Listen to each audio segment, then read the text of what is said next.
en los antiguos corredores de Jerusalén, donde se desenvuelve la intrigante historia de Caifás, un hombre envuelto en autoridad religiosa e influencia política, también conocido como José ben Caifás.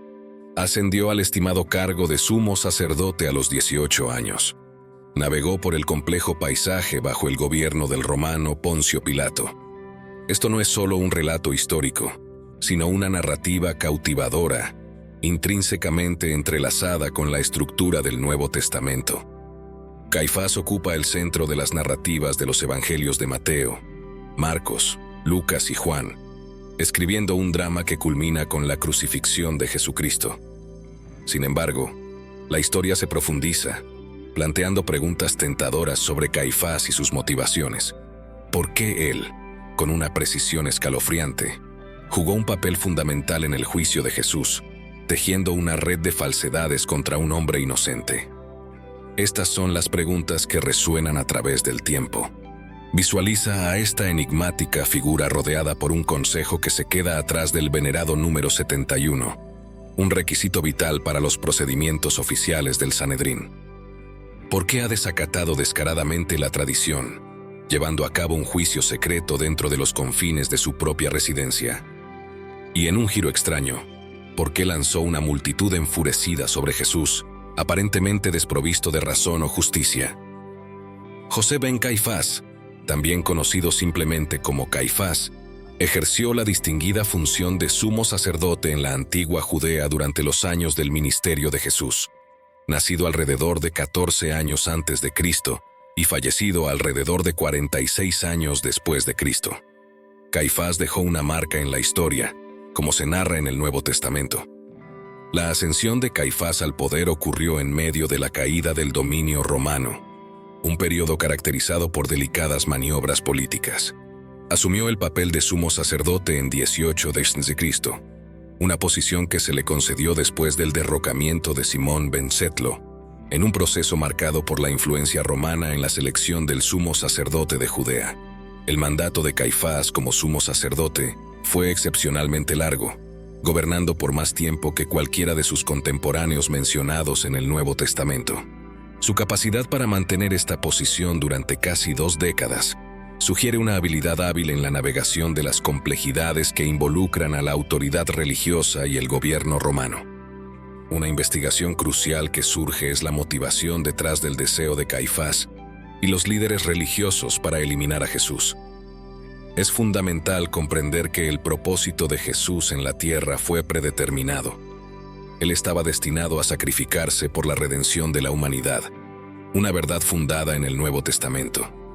Jesús era plenamente consciente de las circunstancias que rodeaban su sacrificio, incluyendo el momento y los involucrados.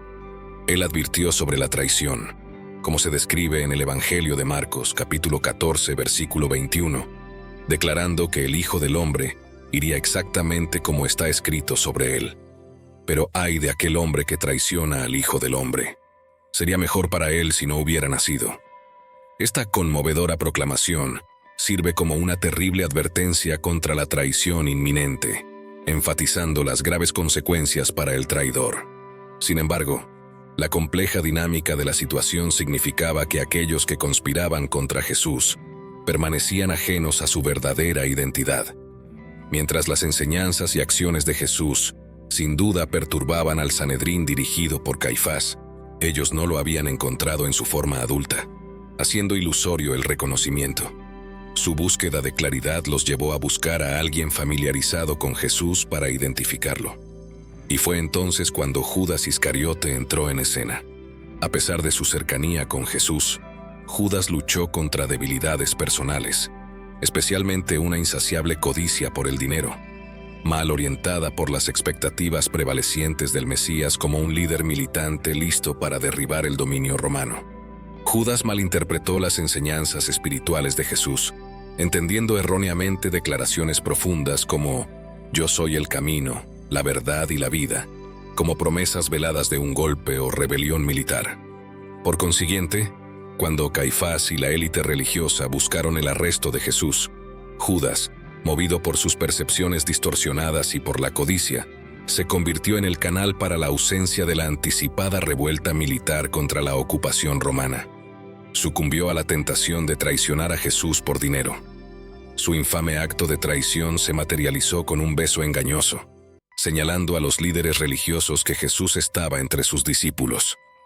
Aprovechando ese momento, arrestaron a Jesús, llevándolo a la residencia de Caifás, preparando el escenario para los eventos que seguirían y alterarían para siempre el curso de la historia.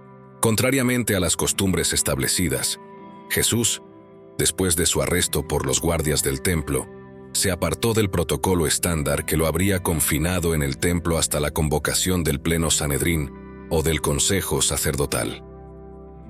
Esta desviación de la norma se hace aún más evidente cuando se compara con el tratamiento dispensado a individuos como Pedro, Juan y otros apóstoles durante sus arrestos, que fueron sometidos al procedimiento esperado en una forma inusual. En ese giro, Jesús fue transportado directamente a la residencia del sumo sacerdote Caifás, en Jerusalén. Esta desviación del curso de acción habitual levantó cejas por varias razones. Primero, ocurrió en la víspera de la Pascua, una noche sagrada en el calendario judío, normalmente reservada para que el sumo sacerdote y los oficiales sacerdotales participaran de las festividades con sus familias, en lugar de involucrarse en el juicio de un caso que involucraba a un rabino galileo. Aunque la residencia de Caifás era probablemente opulenta, las restricciones prácticas del espacio hacían improbable que pudiera acomodar a todo el quórum de 71 miembros del Sanedrín, especialmente considerando la naturaleza improvisada de la convocatoria. La rápida acusación de Jesús, narrada en el libro de Marcos y reflejada posteriormente en todos los evangelios, ocurrió bajo las sombras del secreto. Este escenario secreto implica que Caifás estaba ansioso por concluir rápidamente el caso de Jesús y hacerlo discretamente, incluso en ausencia de todo el Sanedrín. La naturaleza clandestina de estos procedimientos nocturnos sugiere un esfuerzo deliberado para agilizar el proceso y tomar decisiones a puerta cerrada, desviándose significativamente de las normas establecidas. De acuerdo con el relato de Juan, Jesús inicialmente se enfrentó a preguntas del suegro de Anás, Caifás, y de un ex sumo sacerdote que tenía considerable autoridad en asuntos religiosos. Después de una investigación concisa, Jesús fue dirigido a Caifás, como se describe en Juan capítulo 18, versículos 13 a 24.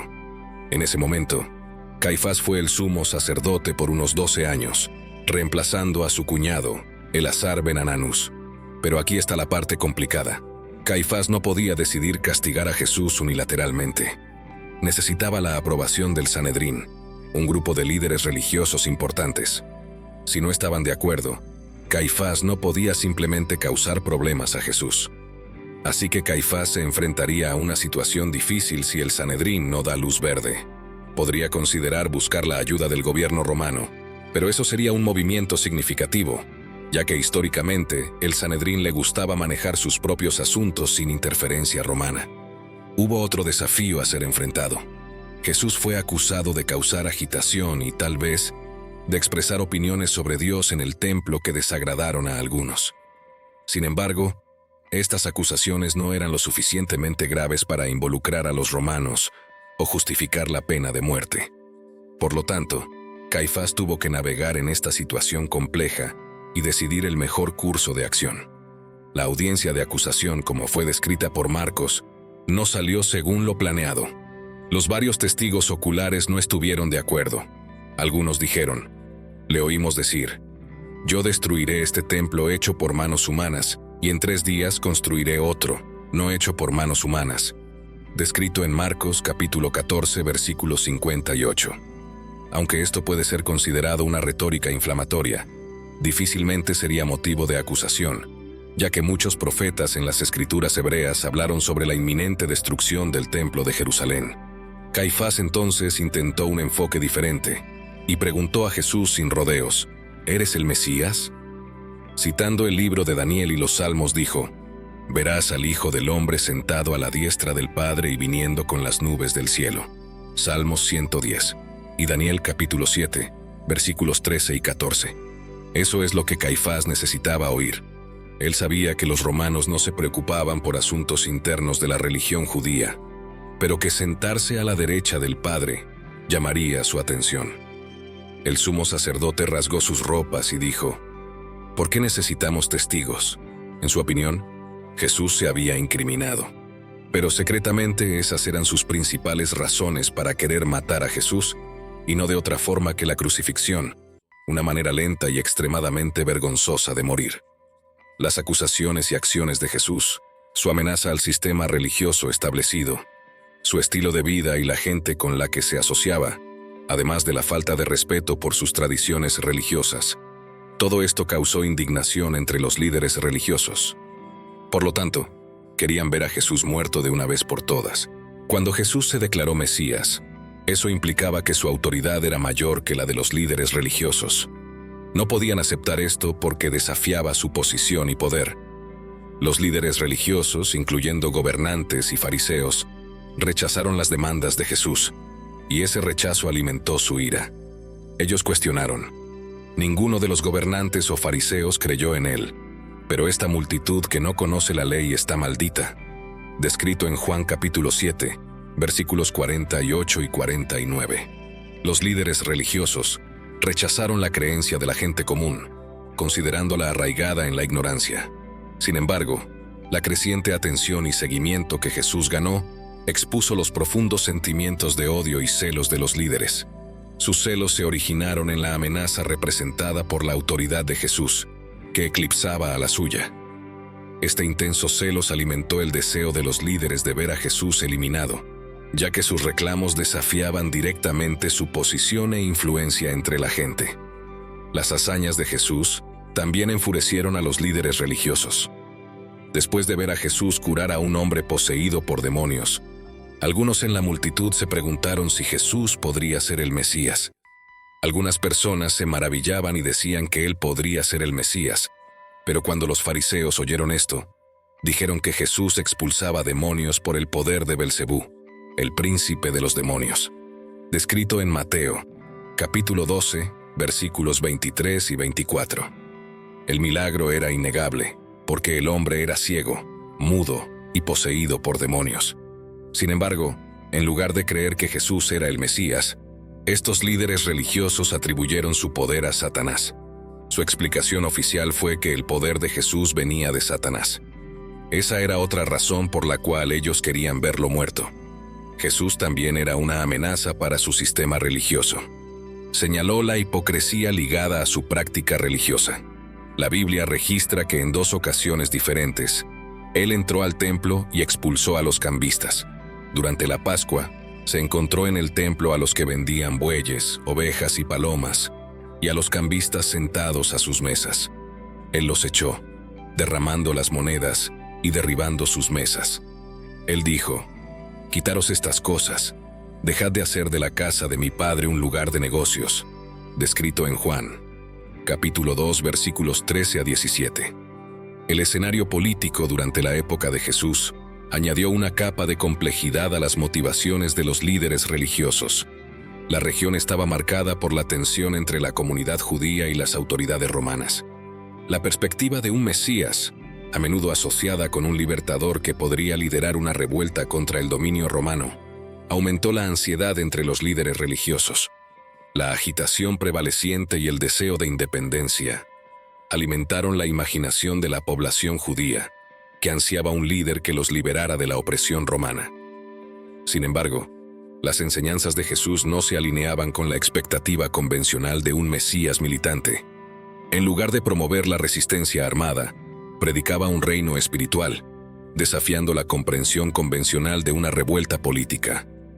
Esto creó un dilema para los líderes religiosos, ya que el miedo a posibles represalias romanas y la perturbación de su modo de vida existente intensificaron su determinación en eliminar a Jesús, que inadvertidamente representaba un desafío al delicado equilibrio político de la época.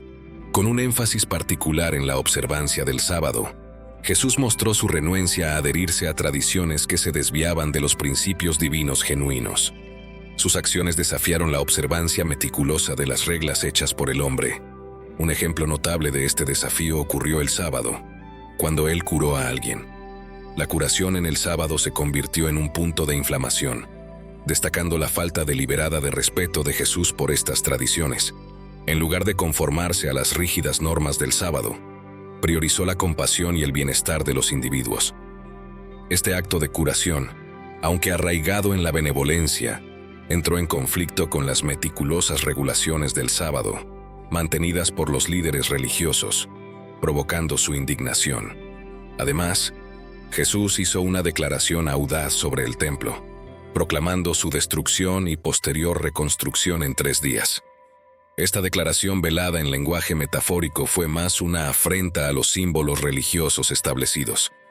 El templo tenía un inmenso significado tanto cultural como espiritual para los líderes religiosos, y las palabras de Jesús desafiaron su autoridad y la santidad atribuida a las prácticas tradicionales.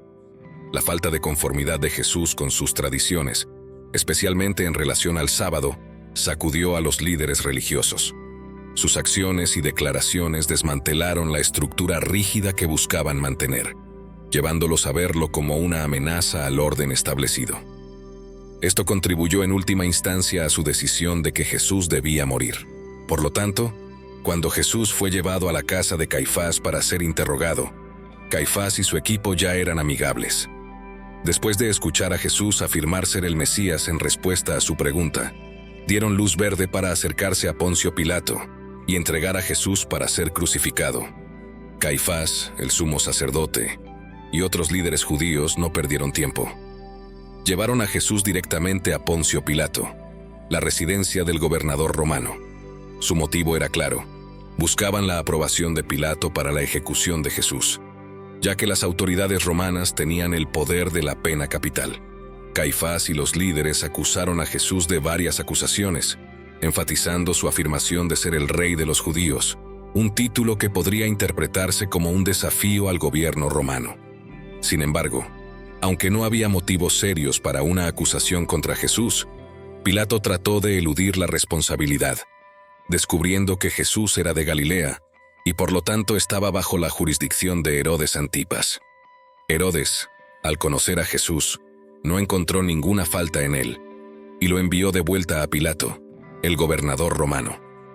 Atrapado entre la presión de los líderes judíos y su propia renuencia a condenar a un hombre inocente, Pilato propuso un compromiso. Ofreció a la multitud la opción de liberar a Jesús o a Barrabás, un criminal notorio.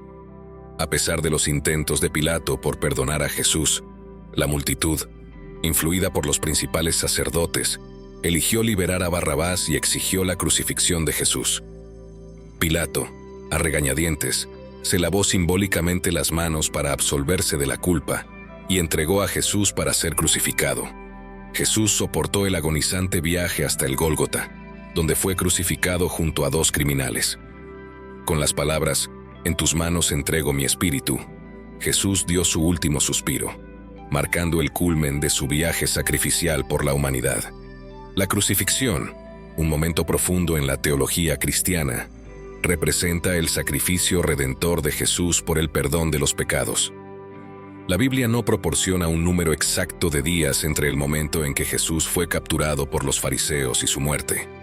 Sin embargo, según las narrativas de los evangelios, se cree que Jesús fue arrestado el jueves por la noche y crucificado en la tarde del Viernes Santo.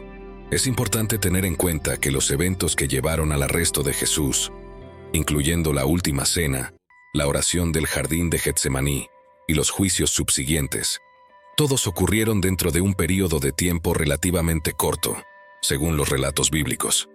Diferentes denominaciones cristianas pueden interpretar la línea de tiempo ligeramente diferente, basado en sus tradiciones y perspectivas teológicas.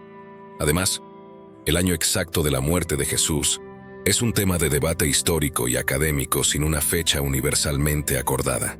Sin embargo, se cree comúnmente que Jesús fue crucificado durante la primera mitad del siglo I después de Cristo. Los estudiosos proponen un intervalo de años para su crucifixión, generalmente entre 30 y 33 después de Cristo. Es importante observar que los registros históricos de este período son limitados, lo que hace que la datación precisa de los eventos sea un desafío. En cuanto al destino de Caifás después de la muerte y resurrección de Jesús, Según los relatos del Nuevo Testamento, los líderes religiosos trataron de suprimir las noticias de la resurrección o desacreditar a los discípulos. En el Evangelio de Mateo 28, se menciona que los principales sacerdotes y ancianos sobornaron a los soldados que custodiaban la tumba para difundir una historia falsa de que los discípulos de Jesús habían robado su cuerpo mientras dormían. Esta historia inventada tenía como objetivo contradecir la creciente creencia en la resurrección de Jesús y evitar que los discípulos difundieran el mensaje de su resurrección. Más tarde, a lo largo de los años, se registra que Caifás fue eventualmente depuesto del sumo sacerdocio. Las razones de su deposición no están totalmente claras en los registros históricos, pero se observa que fue removido de su puesto por el legado romano Lucio Vitelio el Viejo. La Biblia no proporciona información específica sobre cómo murió Caifás. No hay registros en la Biblia sobre el final de la vida de Caifás. Su historia después de los eventos relacionados con Jesús es más explorada en fuentes históricas y literarias fuera de los textos bíblicos. En la obra literaria Infierno, de Dante Alighieri, Caifás es colocado en una parte especial del infierno para personas falsas, donde está condenado a ser pisoteado por otros como castigo eterno. Ya un nuevo documental histórico, obra del periodista israelí-canadiense Simcha Jacobovici, sostiene la hipótesis según la cual el sacerdote Caifás asumió posteriormente el cristianismo y fue enterrado con 2 de los clavos que fueron utilizados para crucifixión. Si tienes ganas de crear tu propio canal como el nuestro, para poder llevar la palabra del Señor cada vez más lejos, entonces haz clic en el primer comentario fijado y aprende, aunque seas un completo principiante. Recibe esta llamada. Y para ti que te interesan las curiosidades y sabias bíblicas, aquí dejamos uno de nuestros videos más impactantes. Mira la carta chocante que Pilato escribió sobre la crucifixión de Jesús. Haz clic y sigue. Gracias por tu atención y que permanezcas bajo la gracia de Dios. Hasta pronto.